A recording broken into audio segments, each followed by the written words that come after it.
Long ago, in the land we now call Malaysia, people did not use money to buy things. There were no coins or paper notes. Instead, they used a system called barter trade. This meant they exchanged goods directly with one another. If a farmer had more rice than he needed, he might trade it for fish from a fisherman. If a craftsman made beautiful pots, he could exchange them for salt, cloth, or tools. This system worked because everyone had something valuable to offer. People in the villages and coastal towns relied on this simple way of trading to get everything they needed for their daily lives. It was a world built on negotiation and the value of tangible things. The Malay Peninsula was a busy place for trade. It was located on an important sea route between India and China. Because of this, many ships from different lands stopped here.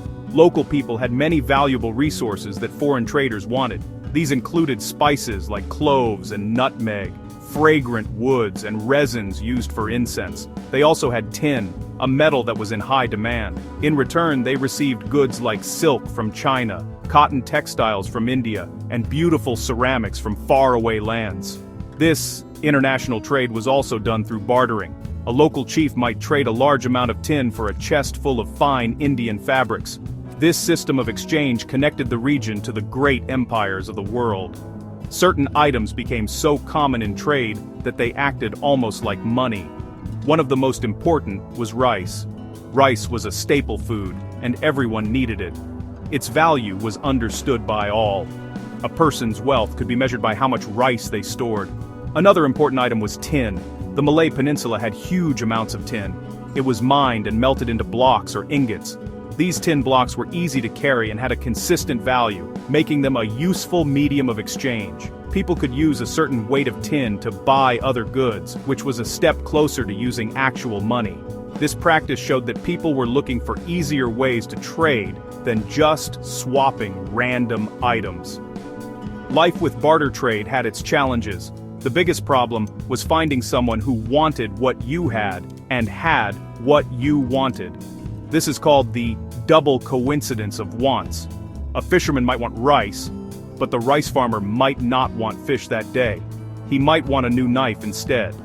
The fisherman would then have to find a blacksmith, trade his fish for a knife, and then trade the knife for rice. This could be very complicated and time-consuming. Using common items like rice or tin helped, but it was still not perfect. People needed something small, durable, and universally accepted to make trade simpler. This need would eventually lead to the adoption of coins. The Malay Peninsula's strategic location on the maritime trade routes brought more than just goods. It brought new ideas, including the concept of money. As early as the first few centuries, merchant ships from great civilizations like Rome, Persia, India, and China sailed through the Straits of Malacca. These traders did not always want to barter. They brought their own money with them, coins made of gold, silver, and copper. Archaeologists have found ancient Roman coins in Kedah, and Chinese coins from the Tang and Song dynasties in various parts of the peninsula. These discoveries tell us a fascinating story of early global connections and the slow introduction of coinage to the region. At first, these foreign coins were not used in the same way we use money today. Local people might not have understood their value as currency. Instead, they were often treated as valuable objects or curiosities. A shiny Roman gold coin or an intricately designed Persian silver coin might have been seen as a piece of precious metal, not as a tool for buying daily necessities. They were often melted down to make jewelry or kept by local chiefs and rulers as a sign of wealth and status.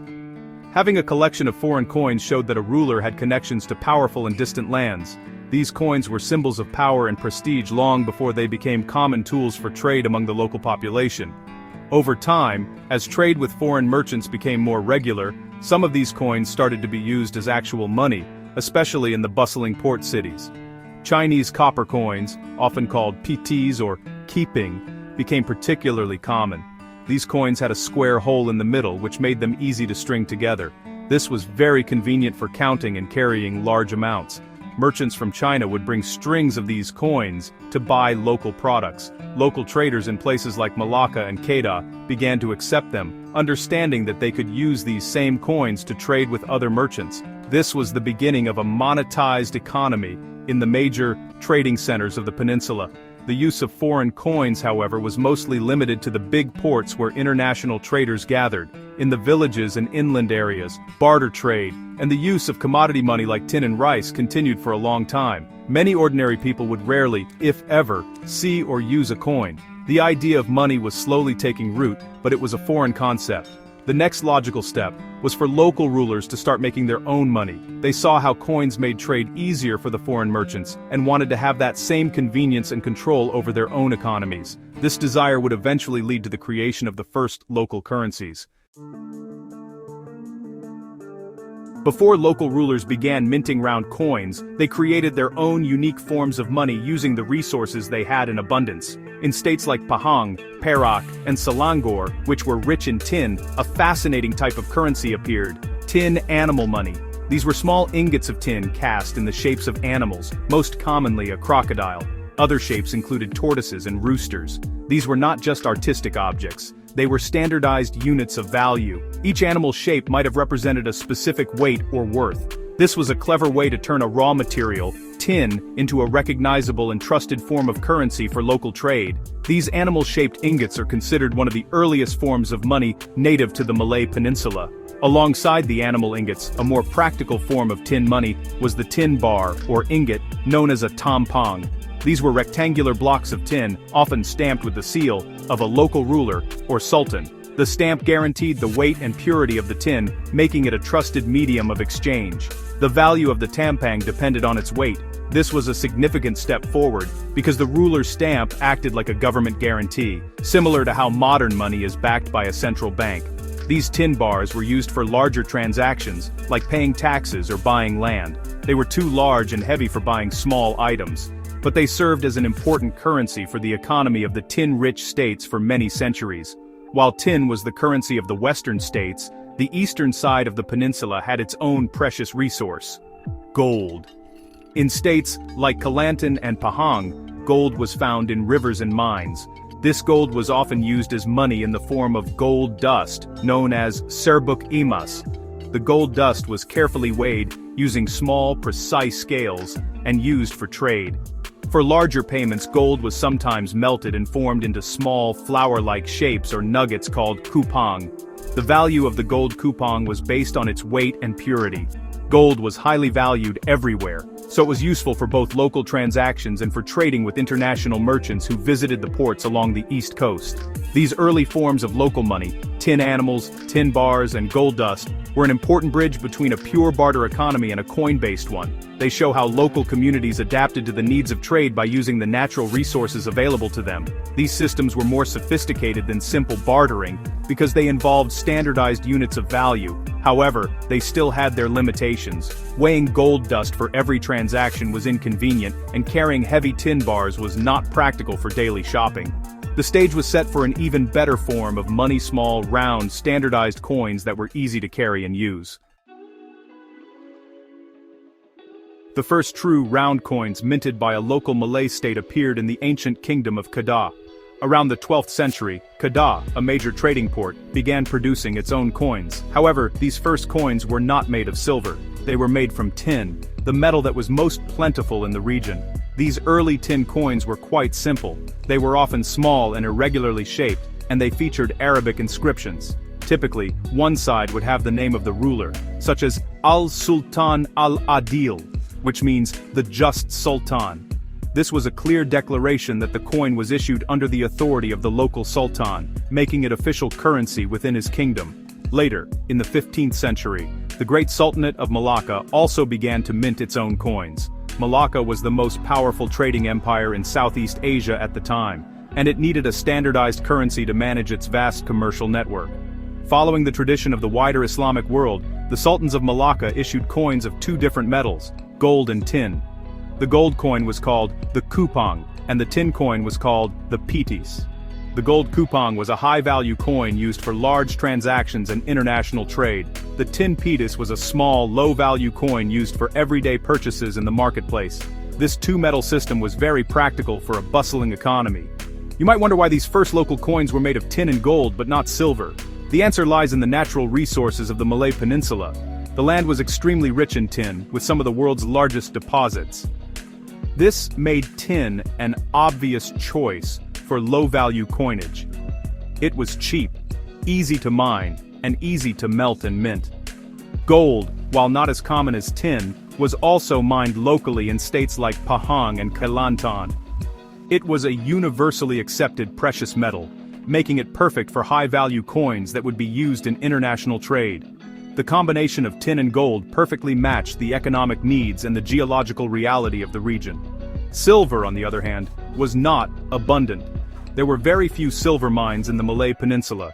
Any silver that existed in the region was usually brought in by foreign traders from places like China, India, or the Middle East. Because it was scarce and had to be imported, silver was considered a precious commodity, but it was not a practical material for local rulers to use for minting their own coins on a large scale. They preferred to use the metals they controlled directly. This is why the story of Malaysian coinage begins with tin and gold. The arrival of the first locally produced silver coin would have to wait for a specific set of historical circumstances to unfold. The honor of being Malaysia's first locally minted silver coin belongs to the state of Kelantan. These coins appeared in the late 1500s, a period of great change in the region. They are known as the Kelantan Patani silver dirhams. At that time, Kelantan and the neighboring kingdom of Patani, now in southern Thailand, were closely linked, sometimes ruled by the same royal family. This region on the east coast of the peninsula had a strong economy based on the gold trade and strategic ports. The decision to mint silver coins was a significant development, marking a shift from the traditional use of gold and tin. These silver coins were a new and important addition to the monetary landscape of the Malay world. Now, you might wonder, why did Kelantan start making silver coins when silver was so scarce? The reason seems to be a combination of strong external influences and a desire to create a currency that could be used for regional trade. The influence came from the powerful Sultanate of Aceh, located at the northern tip of Sumatra. Aceh had a strong trading empire and minted its own gold and silver coins. The Acehnese silver coins, called mas, were widely circulated. The rulers of Kelantan and Patani likely saw the success of Aceh's currency and wanted to create a similar coin that would be accepted by traders across the region. By creating a silver coin of a similar standard, they could more easily integrate their economy with the wider trading network. These first silver coins are often called Kaijang coins, which means deer in Malay. This name comes from the most famous design, which features a deer. However, the very earliest versions of these silver coins did not have a deer on them. They were small, rough-looking pieces of silver, often with simple Arabic inscriptions. The inscriptions typically included phrases like Malik al-Adil, meaning the just king, showing the coin was issued by a legitimate ruler. These early coins were a bold experiment. They were Malaysia's first attempt to create a currency from an imported precious metal, stepping away from the long-standing tradition of relying solely on local tin and gold. The creation of the silver dirham was a statement of sovereignty and economic ambition.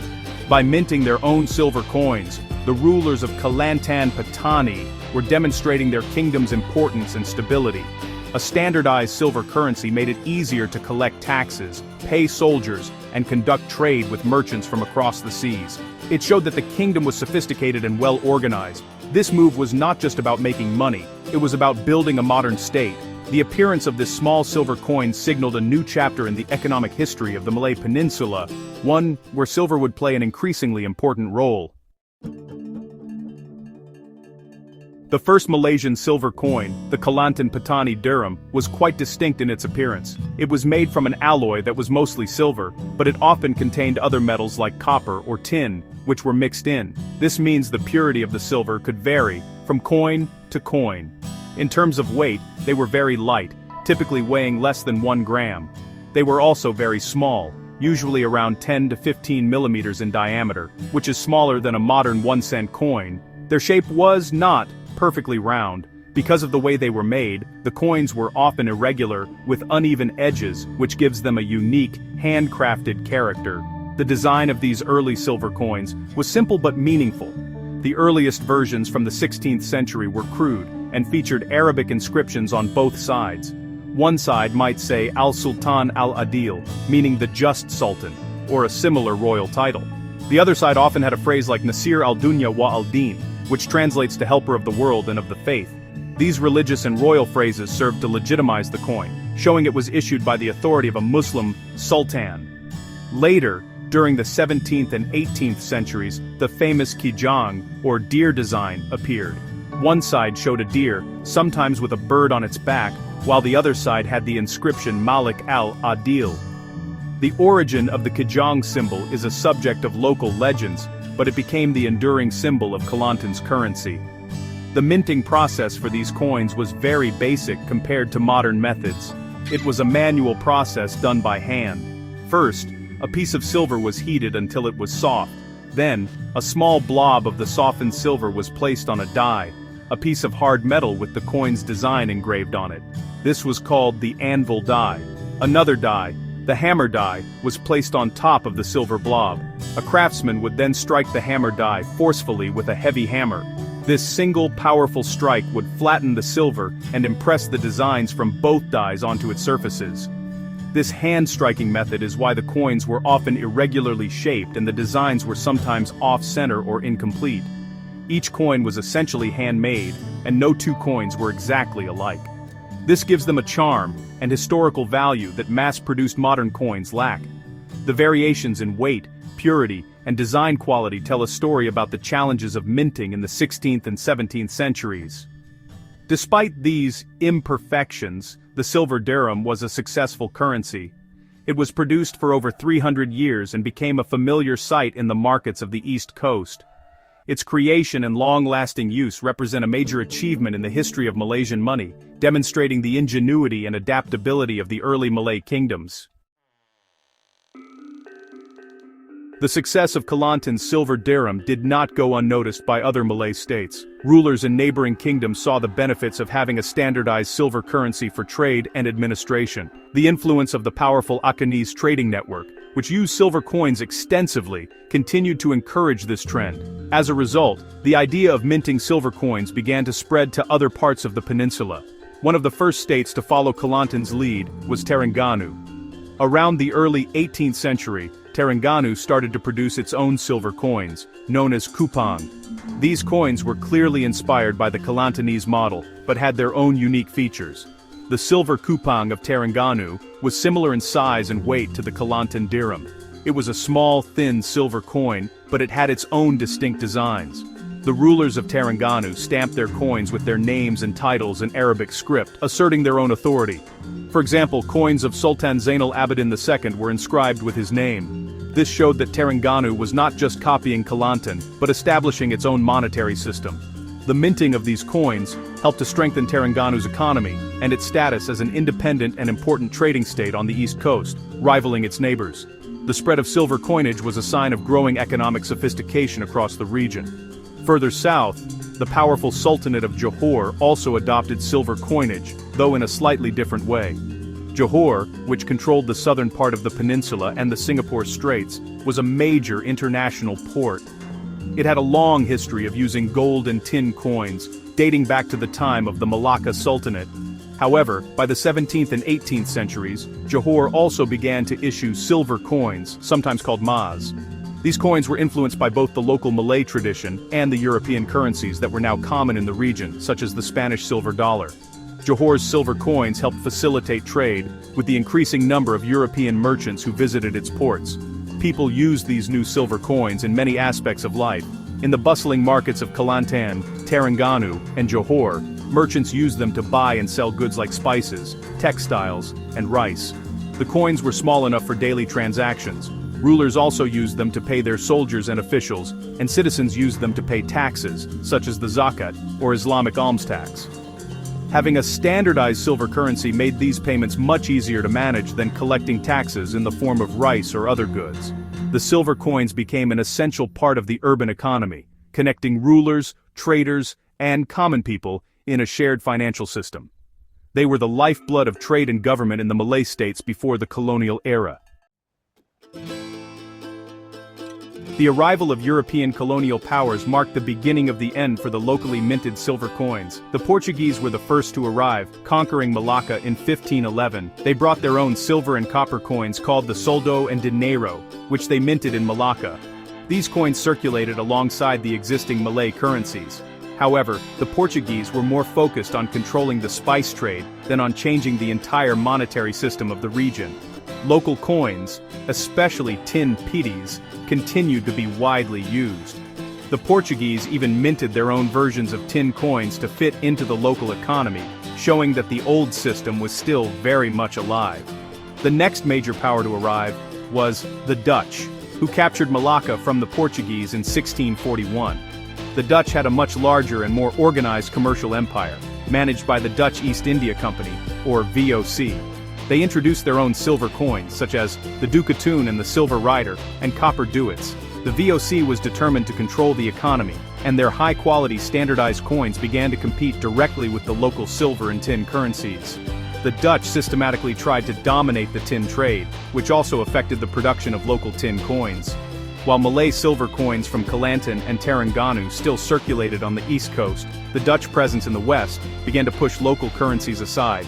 The biggest change came with the British. Starting in the late 18th century, the British established their influence in Penang, Singapore, and Malacca, which became known as the Straits Settlements. The British introduced a powerful and globally recognized silver coin, the Spanish silver dollar. This large, heavy coin, minted in Spanish colonies in the Americas, became the main currency for international trade in Southeast Asia. To standardize the economy, the British eventually introduced their own currency, the Straits dollar, in 1904. This new dollar was legally fixed as the only official currency in the territories they controlled. Laws were passed that slowly phased out the use of all other coins, including the traditional Malay silver dirhams and kupongs. By the early 20th century, the era of the local silver coin had come to an end. The British colonial administration had created a single unified monetary system for British Malaya. The small hand-hammered silver coins of the Malay sultans could not compete with the machine-milled, perfectly uniform coins of the British Empire. The Kijang coins of Kelantan and the silver kupongs of Terengganu ceased to be legal tender. They disappeared from the markets and were replaced by the new dollars and cents. These historic coins were now relics of a bygone era, a silent testament to the independent Malay kingdoms that had once governed their own economies and minted their own proud currencies. Today, silver coins are no longer used for buying and selling things in Malaysia. The daily currency is the Malaysian ringgit and sen, managed by the country's central bank, Bank Negara Malaysia. The historic silver dirhams of Kelantan and kupongs of Terengganu have become valuable collector's items. They are sought after by numismatists, or coin collectors, and historians who want to own a piece of Malaysia's rich past. These ancient coins are carefully preserved in museums and private collections. They serve as physical evidence of the sophisticated economies of the early Malay sultanates and their connections to the wider world. Studying them helps us understand the history of trade, power, and culture in the region. Although silver coins are not used for daily transactions, Bank Negara Malaysia continues the tradition of minting silver coins in a new way. These are modern commemorative coins, created to celebrate important national events, anniversaries, or significant aspects of Malaysian culture and nature. For example, the central bank might issue a special silver coin to mark 50 years of independence, to celebrate a major sporting event, like the Commonwealth Games, or to honor a particular species of Malaysian wildlife. These coins are legal tender, meaning they have an official face value, but their real value is much higher, because they are made of precious silver, and are produced in limited quantities. These modern silver coins are not intended for circulation.